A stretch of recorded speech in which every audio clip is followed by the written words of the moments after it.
Hello and welcome to this week's episode of Uncorked with Funny Wine Girl. This is Funny Wine Girl, aka Janine Luby, and I'm interested in. We're going to take a little bit of a different topic every week. I usually say, I'm excited about my guest, who my guest is, and I am because I am fortunate enough to know so many great women and get to know through other women I get introduced to. It's great, but I'm really excited about this topic because I think it's super relevant now. We're going to talk about transitioning in life and pivoting and how, I said a minute ago to my guest, and you'll hear from her, she talked about does failure even exist anymore? And thankfully, I mean, we've been through the past 2 years and it has not been fun in a lot of ways, but it's also opened things up in many ways. And so hopefully I know that my guest will offer you ideas, inspire you, and through her life, her successes and what she's been doing. So I would like to introduce our guest. I always say our, like there's somebody here working with me besides my dust bunnies. It's pretty much just me, but I would like to introduce my guest this week, Kristen Langan. Hello, Kristen, and welcome. Thank you so much for having me. I'm thrilled to be here. Well, I'm so glad because honestly, I follow you on LinkedIn and Instagram, and I'm like, oh my God, she's so busy. She won't even have time for this. So I was thrilled. I'm always, again, I hate that about myself though, too, because I'm like, well, they won't have time for little old me, but I'm just glad you have time to talk. I mean, I think if anyone, like no one's too busy to answer a text or do a podcast. And if they are, then you probably don't want to talk to them anyway. That's what I think. Thank you so much for saying that. No, because I've reached out to a few people who couldn't even, I mean, okay, I won't say who couldn't. Maybe they just forgot or whatever. Things happen, right? They didn't respond. And I have to say, I was kind of like, okay. I mean, I'm not going to ask several times, but like you said, I think people can, it's just something, that's like a pet peeve of mine. I think sometimes we're losing courtesy, even in like among quote unquote business people. And that just kind of irks me a little bit because again, just take the time to scroll through and see who you still owe a response to, but I 100% agree. But I don't want to go off on that. I'm sorry. Go ahead. No, I was just going to say again, it's probably better that it didn't work out. Everything works out the way it's supposed to. So yes, you know what? And we'll get to I want to get to you in a second, but that what you just said, I really would like to focus more on in my life because I'm hearing that from different people more and more. It's like, why try to force things? Why spend your energy on people who it's okay if they're not receiving you or picking up your vibe or wanting to return it? That's probably not meant to be. So like move on and save that energy for someone who will really embrace it. I couldn't agree more. I mean, I think it's that moment of us seeking that validation from external forces because we are sort of uncomfortable in our own skin. And that's it's a heavy bag to put down because like we've carried it for a long time. I know in my own journey, I've done that. But when you do sort of unpack that baggage of seeking that validation from other people, life becomes a lot more easy and a lot more calm. And you're not even you don't even think about the not replied to message because it's not an issue anymore. Yeah. I think I do need to work on that. At least I'm aware of it, but I'm still that like 6-year-old girl wearing like the plaid skirt from Catholic school and like the headgear, like the total dork, like, please like me. But I'm going to work on that. But let's get to you. So I didn't give too much info. Kristen Langan, you are known, I'm sure, by many as the proprietor you were of KiKi's mustards for the longest time, right? Yeah, KiKi spreads that started back in 2013. It's just a hobby when I was living on the West Coast. And I moved back and I just sort of stepped on the pedal and grew it, which I'm thrilled about. And still may have a dessert spread coming out that's a little bit still in the works. But I mean, for all intents and purposes, I've sort of shuttered KiKi's. It was a decision that really wasn't even that hard. In my path of sort of discovering myself or rediscovering myself, it was something that I just sort of felt like it was no longer the iteration I was when I created it and the person I am now. The two weren't syncing anymore.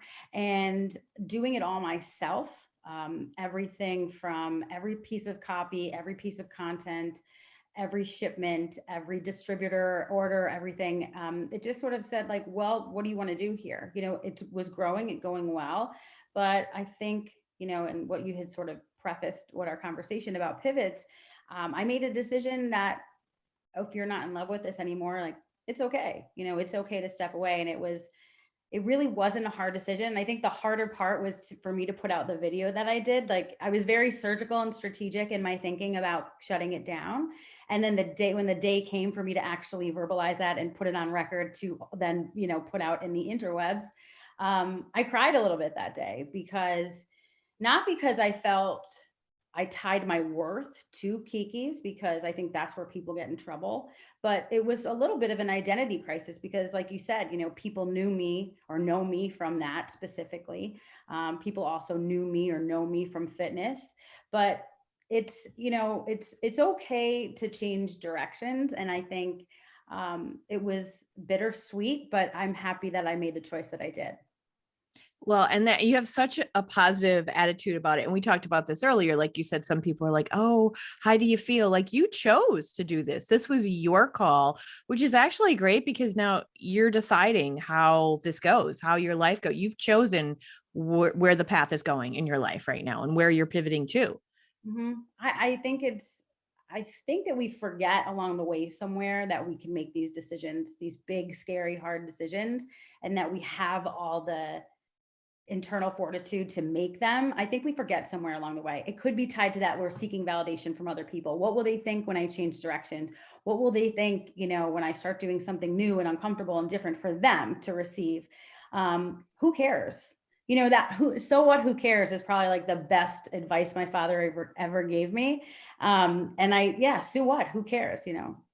It's fine to switch directions. And I think that making those pivots, you can do it, but it's a matter of being okay enough with you to realize you can. And I think what you said a couple minutes ago too about your self-worth or like tying it to, I think that gets a little bit tricky too for some people, because if they've been doing something for 20 years, 30 years, then it's a really question of like, well, who am I then? Or who will I be? And will I like that person? Will other people? So it's a lot. It's not easy, I'm sure, but you have to be at a certain place, I would imagine, with yourself to Yeah. really be comfortable to make these decisions. Yeah, I'd prefer, and not that it even was this, but I would prefer to say like those first few days after was a little bit of an identity crisis, as opposed to feeling like a failure or that my worth was less than now because I changed. I think what people do unconsciously almost or subconsciously, they do attach their worth to it. So it's like, if I made all these sales, then I'm worthy of people and accolades and all these things. But the differential being that none of that determines your worth. And you can identify as, I'm a female entrepreneur and I'm a female entrepreneur in the packaged food space. But just because I've shifted that out of that doesn't take away from anything that I had previously created or that I will create. Mm-hmm. And I think, again, I don't know why it feels really like meant to be that we're talking about this external validation a little bit, is that we really get so pigeonhole ourselves because we're so worried about what will anyone else think. And I think that's where you get stuck, attaching your worth to what you do, what your job is. Yeah. And this is not, it's not the same thing. It wasn't a job, but I've performed comedy through the years. And I remember when I was taking improv in Scranton, when Chris Barnes came back to town, he had the Comedy Dojo. And, it's similar in the sense of like with stand-up, I love when people laugh at my stuff. And it is that validation, like I'm funny, but yet the same joke, if it doesn't get the laugh, suddenly I'm like, I suck. Like those two things can't really be true, right? It's like I think what I wrote is funny. And is that enough? Well, no, of course I'd say, no, it's not. I don't feel like it's enough, but it should be. Right. But Chris would tell us, he's like, whether they love you tonight or they hate you at a show, he's like, it doesn't matter. And it's easy to say, because you still feel it does affect your mood, but he's absolutely right, because how can it be like, if you're loved and you're great, and then all of a sudden you're not? That's dangerous. That's a slippery slope. If you would attach your, like you said, your worth or even your own moods to that, it gets really kind of exhausting. Yeah. And I think what you said too is like, you're loved, and then you're not, but it doesn't, I think that you shine differently when you love yourself. No matter what, no matter if the joke bombs, if you're suddenly have a Netflix special, either way, I think you shine differently when you've fallen in love with yourself. That's, that's poetic. I love it. So talking about the pivoting, you mentioned, I think I first actually, how I recall meeting you is that you were at a comedy show and dinner at the restaurant at Greystone Gardens. Oh my gosh, maybe 10 years ago or more. And I think at the time you were in fitness. So you have like, you're not a stranger to changing what you're doing, which I think is great. So you were in fitness. And then did you start the spreads at the same time, or did that come up a little bit later? So that came later. I started in fitness in 2008, and I still do teach. That is one of those things that I haven't, I still have in my life, and I love it. And but once I moved out to the West Coast or Midwest, I continued the teaching and the training and all that. But it was because of being in that industry for so long, I wanted to make something that was delicious, but you didn't have guilt-ridden calories that you were ingesting. So they were good for you. It's a guilt-free snack. And that's sort of where KiKi showed up. Okay. So that's great because it was a nice tie-in too, to what you were already kind of in that mindset. Right. So then you did KiKi's for about how long? So that was 8 years, almost 9. Okay. And then can I ask you what was it then that you decided? I know you said it didn't quite feel right for you. It wasn't the right fit.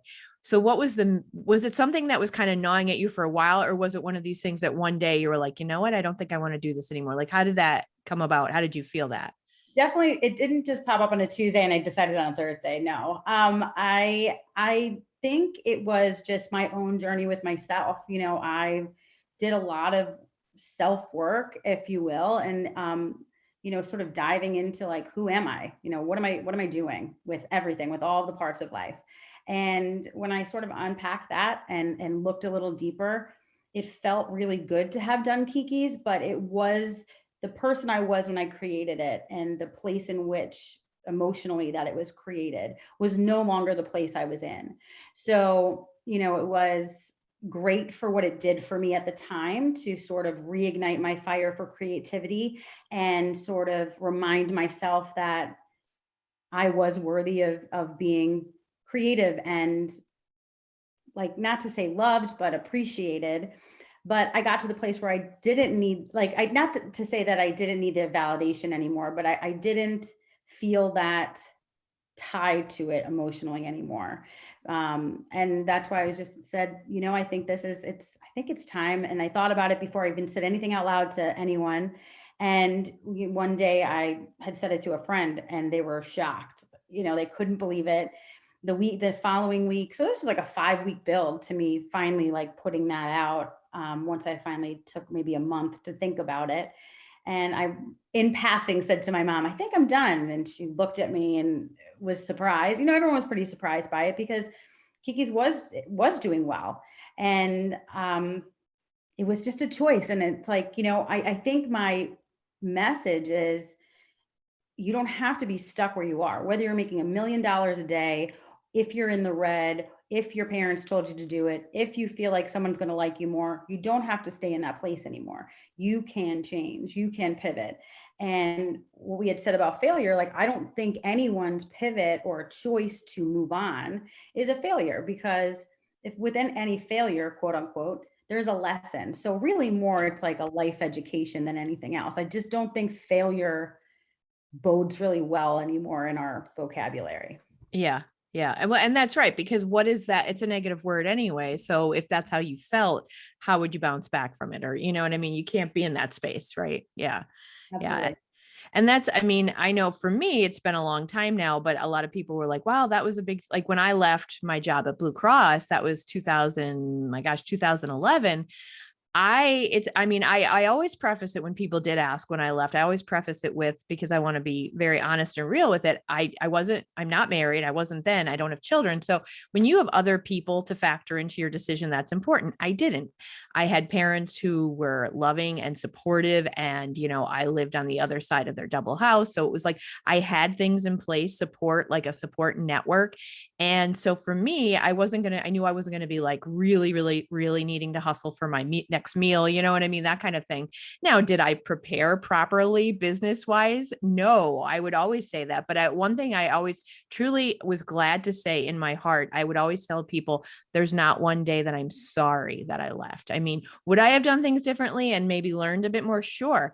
But I was never sorry I left Blue Cross to go with my business Laugh to Live at the time, because I didn't want to be there anymore. It wasn't making me happy.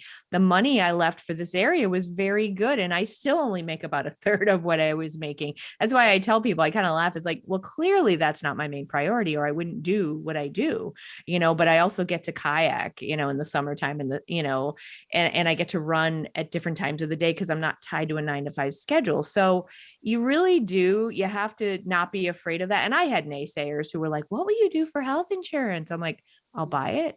I Right. mean, Yeah. and finding people like you, other women to talk to, like they can reach out and or they could see your example and say, okay, I can do this too. Yeah. Yeah, absolutely. And I think like what you said, you didn't have dependents to worry about. And I think that obviously if you do have dependents, it's a more calculated decision. But I think it still can be made. And I Mm-hmm. think that if you believe in yourself enough, and there is an opening for you to create something that is what the market is looking for, go do it, because we're all going to die. None of us get out of this alive. So you might as well just do that. But I think I would never want anyone to, again, pigeonhole themselves and thinking like, well, I have to do this because this is the only path to making X, Y, and Z happen. And the thing is like, there's 95 roads you could take to get to the same place. And you don't ever want to, not to keep using the driving example, but if you're on a road and there's like a barricade, you're going to find a detour to get to where you're going. So you shouldn't let that stop you in your decisions. And yeah, I'm making it sound like, yeah, you're right, I'll just Google something else. But I know it's more strategic in those situations, but it's definitely possible. Yeah. Yeah. Yeah. It's not like you're saying, oh, hey, just throw it to the wind, because you do Yeah. need to put homework in, you need to do research. But it's funny. I taught part-time at King's College for about 7 years. And the word research, I'll say my own set for me years ago, I used to think of research as a bad word, right? Like, oh, you have to do this work. But when we say research, it's talking to people like you at a mixer or, a networking event, talking to other people who've made these decisions that you're considering making. That's research, find things out and then, read articles in business magazines, those things. So you do have to do the work, but just don't be afraid to do it, right? To And I make think, those changes. right. And I think if you want it bad enough, like if it's your passion, you're going to find a way. My parents would always joke, like, you are always on time to go skiing and always late for church.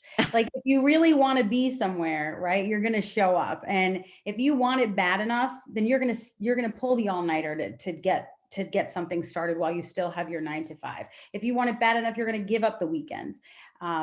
It's just something that if you have children, then you might stay up a few hours after they go to bed, and maybe you're going to skip binging on Netflix and you're going to do something. There is a path to get where you want to go. It just is, how much do you really want it? Yeah. Yeah. And I should say, when I mentioned before that I didn't have kids, I don't want anyone thinking out there that I'm saying you can't do it if you have kids. I just meant it was easier for me, I felt, because Oh, yeah, I was taking the leap for myself, which is different. It's a different consideration. it is. Same for me. Yeah. So now let's talk about, you've pivoted. What's next for you? I know you have a couple things going on. So let's talk about the Reiki. Sure. Yeah. So Reiki was something that was really prominent in my life for the past year and a half. And it just brought me so much clarity and, peace of mind and a lot of different things. And I had done it for so long with my friend who's also a Reiki master. And I finally said to her one day, a few months back, like, I really think I want to do this for people because it really made such a difference for me. And, finally we got together and I went through all of the coursework, if you will. And it's just been a beautiful experience, and the opportunities that I've had to see so much, just like a moment of peace on people's faces and just that relaxation, and then how they feel afterwards it's unbelievable. And now we hear, and not to seem like a simplistic question, but not everyone has done it. And I've only had it done on me once. It's like, I don't want to just call it energy work because I'm sure there's more to it than that. But could you, for in layman's terms, just to like for anyone who hasn't tried it, explain a little bit about what that's like when someone goes to Reiki? So basically, Reiki, like how I like to explain it, is a chiropractic visit for the energy in and around your body. So if you go to the chiropractor, something's out of whack, they adjust you and you're, oh, I'm feeling better again. It's sort of the same thing for the energy within our body. So an EEG can read the waves of your heart like from 4 to 5 feet outside of your body. So that's energy that goes around your body. Same for your brain. They can measure them. I think it's 3 feet outside of your body. So that would be, and someone would call that the aura or the auric field. And with that, we go through life, we have traumas, we have tough situations, or maybe we hurt our knee doing something, and we carry that all in our body. Our trauma or stories live really in our tissues, not just in our mind. So with the energy field corresponding to that, it kind of gets blocked, stuffy nose. If you think about a stuffy nose, it'd be like stuffy different areas of your body energetically. And so what a session with me is I go in while you're resting on a table, lovely music, and it's light touch. And I touch on the chakras of the body, and I just sort of clear out that energy so that you leave that experience fully, like recharging your battery, basically. Yeah. You mentioned because last week I had on Gab Bonesso is her name. She's an awesome comedian, mental health advocate, speaker. We talked about a lot of her issues. She talked about were trauma in her childhood, and you'd mentioned trauma. Is there much work? And again, I'm not trying to say in place of therapy, because therapy is very important, but Right. is there something, because I've never read about it, but it seems almost like a no-brainer, like you're saying with the trauma and the energy and everything. Is there research done on that, or have you been familiar with doing this for people who have been through trauma in their childhood, or maybe are in therapy that need to work on some issues that are just making them not feel so good, their energy? Right. So I've had people actually come to me like right after their therapy sessions. And it's not, therapy is undeniably something that all of us should be going to, I think. Yes. We should all get some sort of voucher from the government, and we should all go to therapy. But I think that what it does is puts you in that parasympathetic state, your nervous system. So our nervous system is constantly like it's a fight or flight, and it takes that sort of moment in that time when you're on the table to sort of put you in that relaxed state to calm everything down. So when our nervous system is dysregulated from any kind of trauma, or just trauma could be anything like a small T or a big T. So there's different kinds of traumas. So when any of those, even the simplest thing, could stick to you, if you will. And as far as research goes, I think it definitely does. I've read that helps a lot with anxiety and depression, not except like not going to therapy, but also in pairing up and like being partnered with Yeah. therapy, because it gives your body puts you in that relaxed state, so everything can kind of just chill out for a minute. Yeah. Yeah. It makes perfect sense that it would. I'm sorry, I didn't mean to cut you off. No, I was just going to say, I know like about 800 hospitals, including the Mayo Clinic, they offer this to patients. Some people do it in the operating room. So it's really a piece of, medicine that's coming a little more into the foray. Not a ton of research has been done on it, but I know that from my own experience, and then from people that I've have had it and also have done it on, the experiences and the state that they get into is pretty phenomenal. Yeah.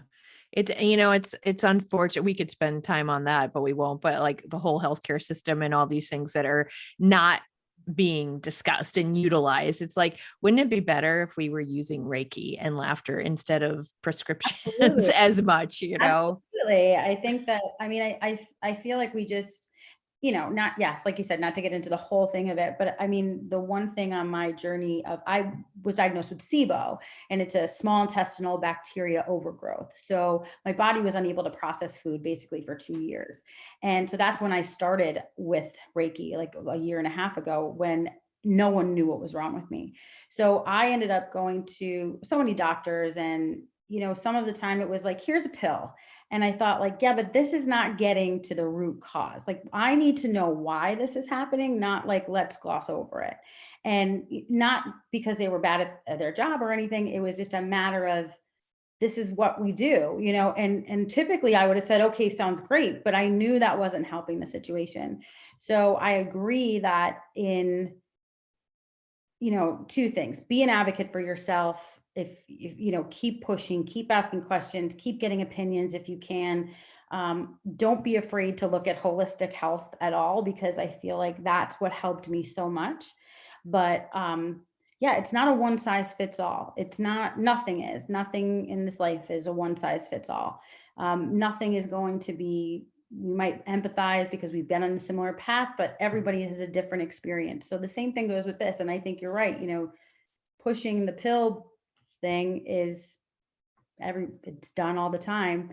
But when you take a minute before you're rushing to this quick fix, when you look around and you see other things, Reiki being one of them, that could potentially, just even if it helps you relax for 45 minutes, to maybe be in that calmer state of mind to make that next decision. Yeah.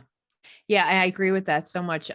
That's like with running, and I run, and even with the laughter, when I've done the laughter yoga, I used to always say, I'm not telling you this is going to make you like better, like you're not going to be healed, or like, it's not even, I can't even tell you that it's going to last for the whole day, because it doesn't for me, but it's a feeling for a while that lets you put away your worries. And like you said, you can be in a better place, that you can make decisions, that maybe you can feel like maybe there's something big going on in your life, and you could kind of like get perspective. So you go, okay, I can face it. I can go on with my day, and I'm going to get through this week or whatever it is. So it definitely helps. Right.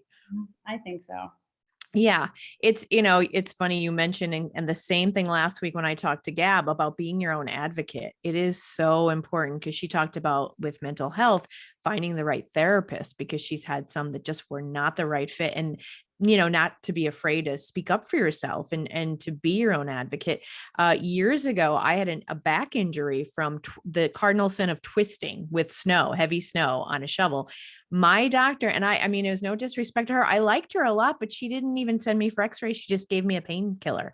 And I was like, I was young back then, but I was in my 30s doing kickboxing. I wanted to get back to working out. And that's how I discovered chiropractors, because I got better. I was like, I don't need to mask pain. I need to get my wellness back, so I can exercise and live. And so I love what you're saying here. And I just wish we could be more proactive with this in America, and even cover it, with health insurance and stuff, because I think that might be a barrier for some people, maybe finances, or just endorsement of it, acceptability of it, like hearing more about it perhaps.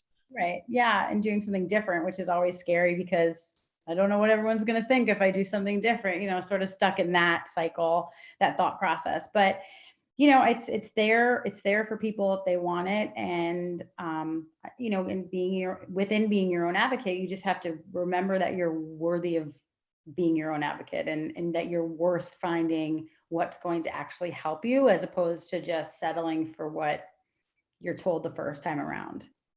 Yeah, that's great advice. So are you practicing now? Can people like seek you out and go to you? So you're already up and running. Up and running. Yeah. I'm doing in person, and I also do distance Reiki. So if you're not nearby, or you'd prefer distance, I do it over Zoom. And then in person, I do go to people's homes. I have my own table, and I go to their homes. And either way, I mean, I was a little nervous about doing a distance session, because I had so many quality experiences with people like in person. But I've been doing the distance sessions for people that I know on the West Coast or all over. And I have to say, I'm always pleasantly surprised the outcomes for them. And it being at distance, I'm sold on the distance. It works just the same. And so I'm going to play the devil's advocate here. How does that work so you're looking at the person on Zoom? How do you get a sense of like their energy? Right. So, they lay down. I always tell them to get comfortable, lay down. You don't even have to have the computer facing you. That's fine. And what I do is I just sort of channel the energy. So when you're going through the Reiki process, you get attunements to be able to, transfer the energy. And really anyone can give Reiki for all intents and purposes, putting hands on, think about giving a hug or like petting a dog, like that's for all, like basically Reiki, you're giving that caring touch. And so from a distance, I just go by all the different chakras of the body and I look through to sort of see where they're at. And we don't have a conversation beforehand. And I go through and I check their energy with a pendulum. And I also have a hard time saying, how does this work? But when I come back and I say something to them like, yeah, your solar plexus or your crown chakra or something was a little dusty or off. And they're like, yeah, I've been having migraines for 3 days. And, I'm always like, you're kidding me. Like, that's great. Not that that's great, but, I get excited that it's okay. And they feel so much better. And I've, gotten so many testimonials already, but I think too, it has to be the person on the other side. If you want to come in skeptical, you can, and that's fine. It makes my job a little bit harder as far as moving the energy, but I still get it done. But the more open you are to the experience, the better. And even if you go in with no expectations, I think expectations are tricky, like in life and relationships and business. Expectations sort of can taint things. So when you go in with an open heart and just open to like, maybe I'll just take a nap for 45 minutes, like that is fine. Like I'd rather that than someone coming in and saying like, this is stupid. I'm not, well, why are you paying me money if you think this is stupid? No one's done that. No one's done that. But I just think that it's worth a shot. If nothing else is working and you're doing the same thing over and over again and not getting any results, then it's worth looking at what else is out there for you.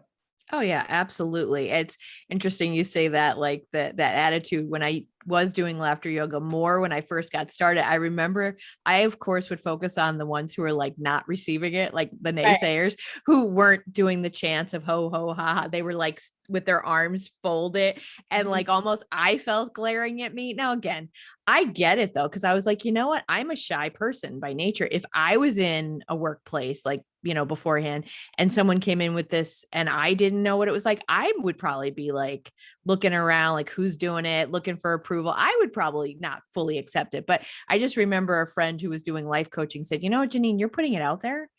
If they don't receive it, that's, it doesn't necessarily mean, because I was like, oh, I didn't do a good job that time. She's like, you put it out there. It's up to them to receive it or not. So like what you're saying, if they go in open, it's much better, I'm sure, for them. Yeah, it absolutely is. And, you can't, someone once told me at a wedding that was going terribly wrong.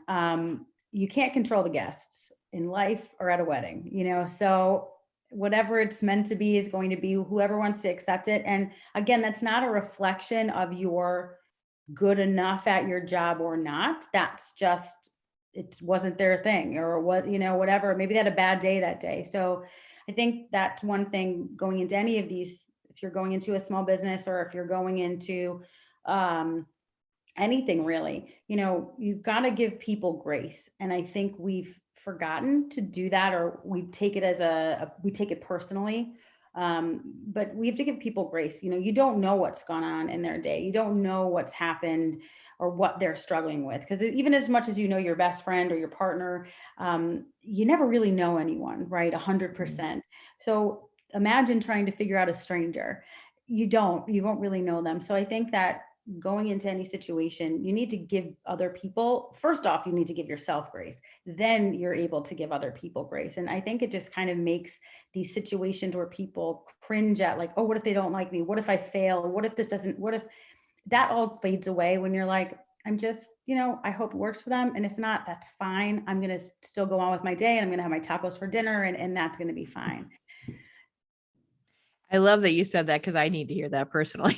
I'll admit I have work to do there, because it's, we hear it, but a lot of times it doesn't resonate. It's like, you don't know what someone's going through, and it's not always about us, right? Like, well, I must have said something wrong, or I must have no, you just don't know what they're dealing with. And I love that you said, give them grace. I mean, that's a lovely way to, remind yourself, like, let them be. And yeah.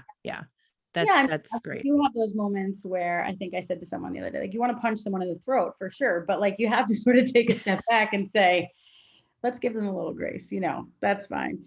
Don't resort to violence. But I think that when we take a minute to recognize that our value really comes down to the value we determine we have instead of what others determine for us.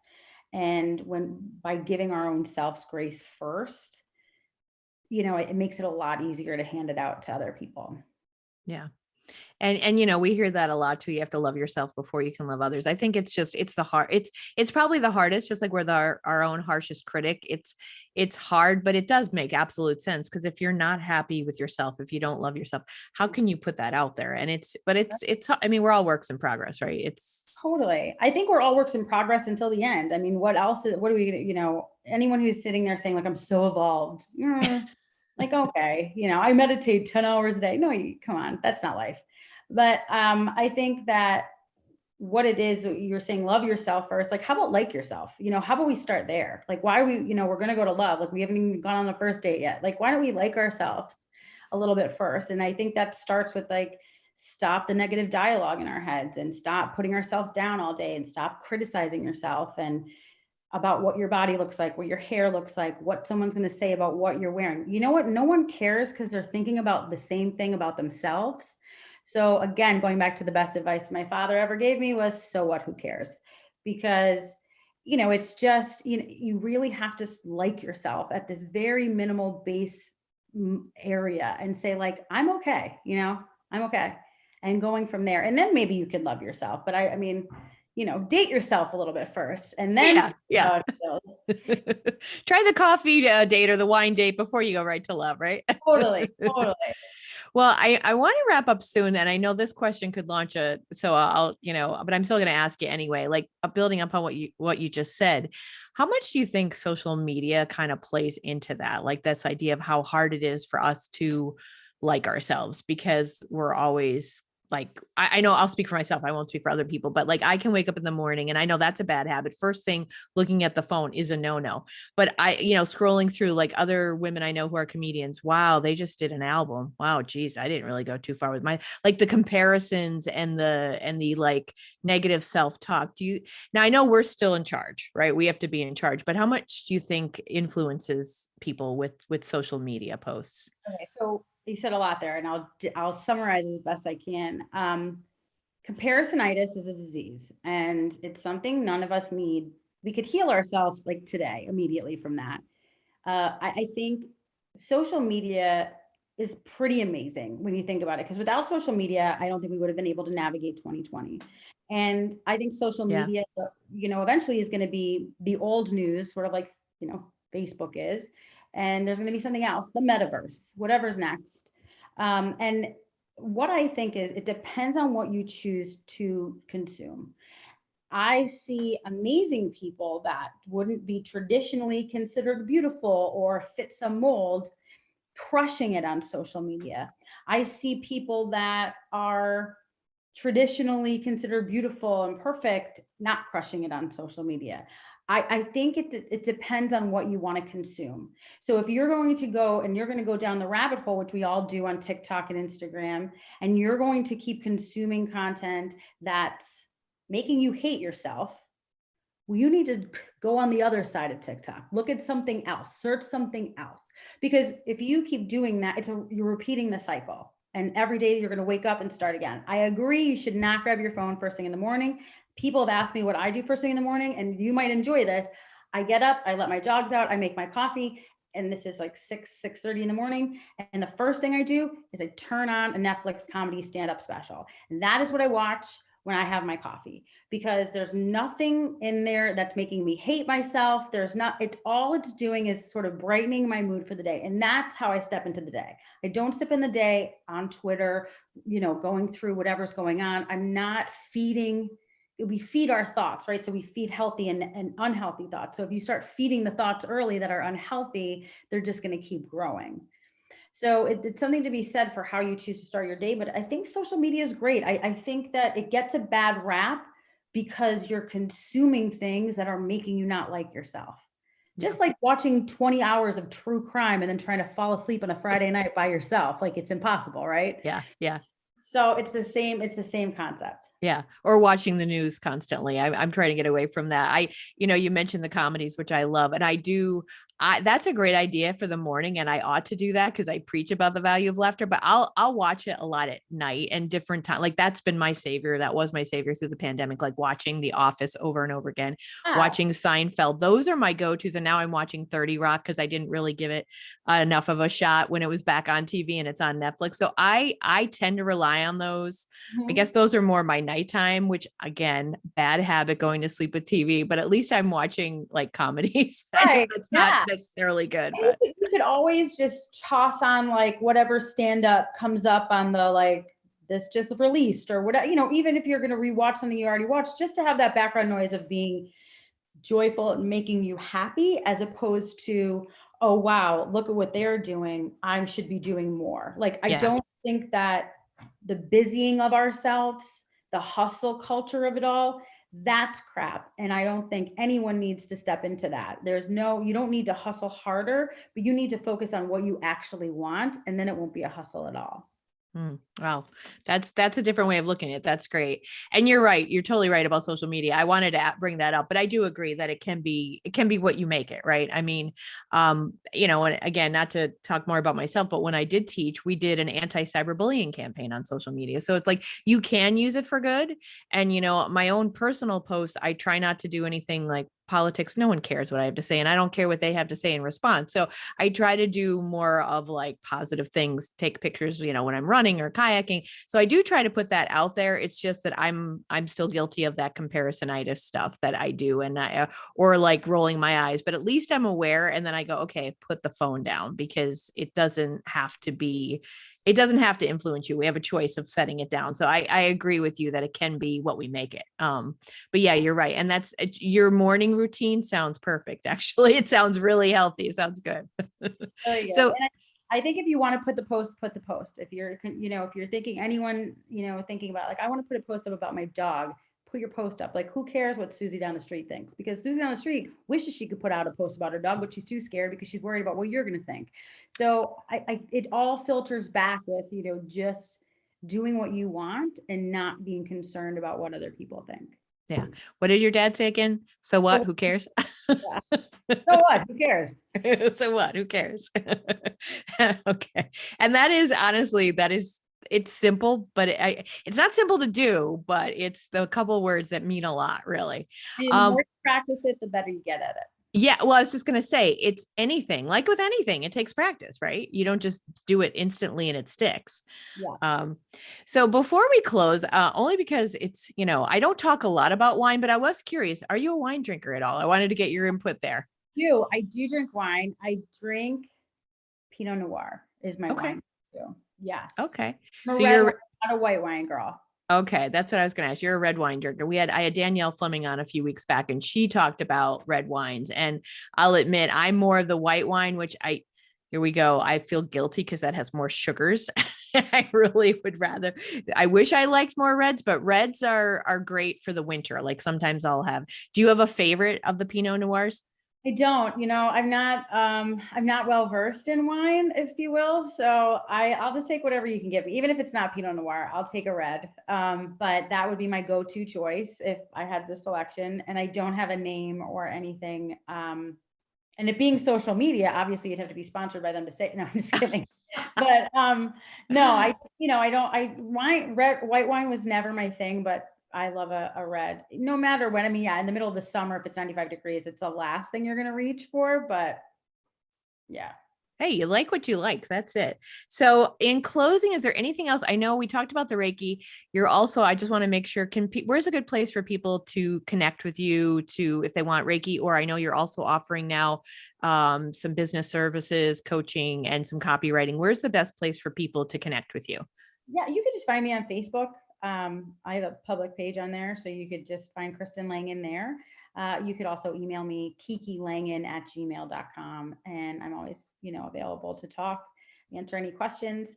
Right. Yeah. And I'm doing copywriting for some other brands right now. And it's great. It's really nice to to do that and offer the experience that I've had. And I've consulted for a couple of small businesses that were just starting out. And, it's great. I mean, I walk away with 8 years worth of in the trenches experience that I couldn't have learned in any book. So I'm putting it to good use and helping other people with it. That's great. And honestly, like you said, it's not, there are so many books out there, but you're in the trenches. So you can say, okay, ideally this should happen, but here's what you might expect. And how do you handle that? So that's great. So for people to, whether they want to consult or Reiki, just reach out to you either Facebook or your email, and that's fine. That's perfect. Yeah. Okay. All right, cool. Any closing words here, or parting words, I should say, before we wrap up here? I would say, don't take advice from anyone who hasn't been where you want to go, and start trying to like yourself, because from that place, you'll be able to make more clear decisions about fulfilling your own desires. Okay. Those are great words. And who cares? So what, from Someone from who Kristen's cares. dad. Yeah, someone who cares. Oops, I want to stop that. Okay. Well, I want to thank you so much, Kristen. Actually, our mutual friend Fran Garvey I said she had reached out to me and said, "Hey, would you know who would be great for your podcast?" And she mentioned you, and I'm like, "I know Kristen." So I'm so glad she suggested it, Yeah. and I'm really happy for you. I'm happy that this is a positive pivot, and that you've got something really exciting that you're pivoting toward and that you're working on. I think it's great. Thank you so much. And thanks for having me on. I really appreciate it. Thank you. And I want to thank my listeners. Thank you for listening to Uncorked with Funny Wine Girl. You've been listening to Janine Luby, also known as Funny Wine Girl. And if you enjoyed this, please remember to subscribe and share. And as I always like to joke, if you didn't like it, tell your dog, tell your goldfish, and you can always message me. We can talk about it. But I do appreciate your support. It is really important. I appreciate it from the bottom of my heart and the bottom of my wine glass.